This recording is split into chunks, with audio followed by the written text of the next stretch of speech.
हाँ, उसमें सिर्फ आर्बिट्रेटर्स के लिए ही लाया गया है, नॉट एज लॉयर्स। तो उसको हम लोग जो है एक हिसाब से उसकी सराहना करते हैं, और इसी के साथ साथ जो एक आध दो मुद्दे हैं सेक्शन 36 को लेकर के, उसमें भी सरकार को पुनर्विचार करके जो है उसमें कुछ तब्दीली करनी चाहिए। बहुत बहुत धन्यवाद। श्रीमती सुप्रिया सुले जी। Ma'am, I stand here slightly confused, I must say, because I am a lawyer. Would you mind if I stood up? Close to the mic, please. Yeah, thank you. I stand here slightly confused. As Professor Roy said, he's not a lawyer, and we are surrounded by such able lawyers around us. So I would just like to ask a couple of questions, and actually Pinaki Mishra ji and Mehtab ji have left very little for us to say. I would like to repeat what, during introduction you had said something. So I think that the most important point of concern that he has raised is why 2015? Why have we come? When we are looking at it retrospectively, which even Pinaki Mishra ji said, is there a reason why we have it? It's sort of sounding really strange. That is it made for a reason, and why cut off then not 13, 14, 16, 17? And normally the whole idea, I mean, this government keeps talking about ease of doing business. So you have to make progressive legislation. So this word retrospective sort of takes you back to the past. So why are we looking at that? And what Pinaki ji said is absolutely right. What we discussed is remembering Shri late Arun Jaitley ji. He sort of gave the economy and people of India such confidence during his tenure, saying that they're really here to make a difference. Maybe things were right or wrong. I'm not going to get into judging what happened in the past. Let's leave that and let history judge that.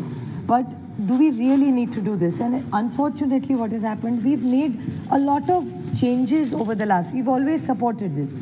If you're bringing in some good progressive legislation, whether you brought it or we brought it, it doesn't matter. It's in the larger interest of the nation. So why are you constantly bringing this changes all the time, and they're ad hocly brought? I mean, sometimes I really worry that what is really Parliament's role? I mean, retrospective is a big thing, but what I really feel as a member of Parliament, I would like to bring 2-3 things to your notice. I don't want to get into section 34 and 36. I think all of you all have mentioned it extensively.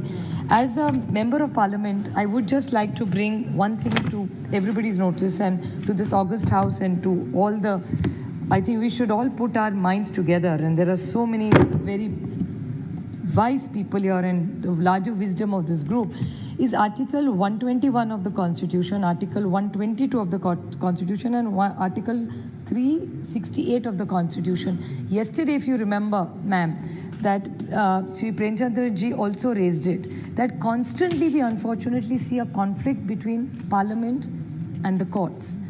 And I think Parliament's entire role is about making good progressive legislation. We don't have to be at war with the Supreme Court. So sometimes we do make changes, then it's struck down at the Honorable Court's level. So really, where does it leave our credibility? So I think we all need to put, and I would urge this House, it's a lot of wisdom in this room. So I really would like to ask the Honorable Law Minister of India that what is his thinking, because it clearly says that courts have not to inquire into proceedings of Parliament, the validity of proceedings. You know all these laws. So I really want to know why every time we are making some rules, there are very small changes being made. Do we really need to bring ordinances for such small changes? Then the court has a view on it. So somebody like me who's really not a law and expert, I'm really at loss. And Government of Maharashtra, I would definitely like to quote this. This is in 2016. With the permission, I would like to quote that the Government of Maharashtra has had a Maharashtra arbitration policy.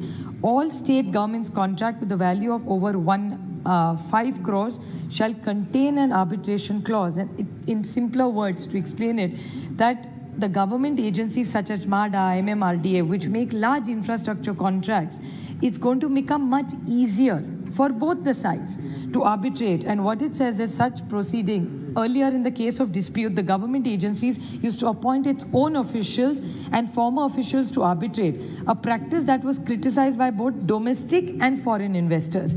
Such proceedings stretched for years and final awards were eventually challenged in court by the investors. So we now have an independent international arbitrary institution and a government that is willing to adhere to it. We are now on par with London and Singapore, where we say that if a dispute will arise, the institution appoints a neutral arbitrator that will be fixed and a fee schedule and a fixed timeline for the resolution. This is the government of Maharashtra's line. This was done in 2016. We were not in power. So this is something good the past has done. And I think governance is about continuity. So something good that has happened, we must flag it. So I really feel that this government, even in the budget, has talked about a lot of very good infrastructure projects coming. If we really have to continue all this, so it's very, very important that if we are going to make so much investment in our infrastructure projects, I would like to quote Shri Gadkari ji also. He says a lot of good projects get held up because things are stuck in arbitration, then they go to court, they get a stay.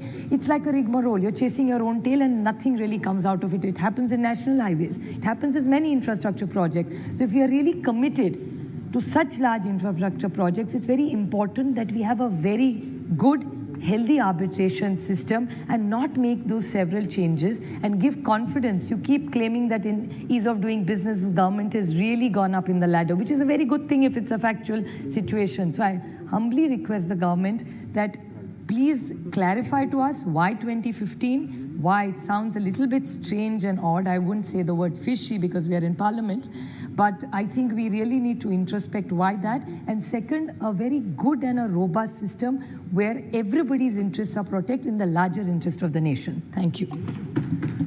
Shri Nageshwar Namarao ji, Shri Nama Nageshwar Rao ji. Thank you, madam. Thank you, madam, for giving this opportunity to speak on arbitration and